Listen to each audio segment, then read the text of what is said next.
কি তুই আমাকে মারলু? নু এর বিচার চিঙ্কু মাস্তান করবো।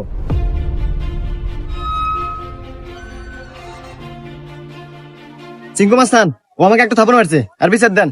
এই, আমি সিংকু মাস্তান। এই এলাকার যত সমস্যা সঠিক সমাধান আমি নিজে দেই। নয় ওরা এক থাপড় খাবো, আর নাহলে এক থাপড়ের বদলে 10টা জরিমানা দেবো। সিংকু মাস্তান, আমার কাছে তো কোনো এখন টাকা পয়সা নাই, একটা থাপ্পড়ই দেন। এই, মার একটা থাপড়।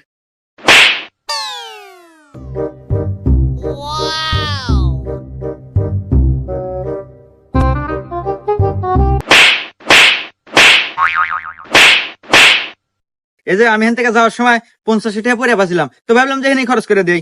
এই যে ধরেন 30 টাকা আপনি নেন, আর 20 টাকা দিয়ে দিন, থাকে। হুমুন্দি কয় কি রে? 20টা আপনি রেখে দেন, আমার লাগবো না।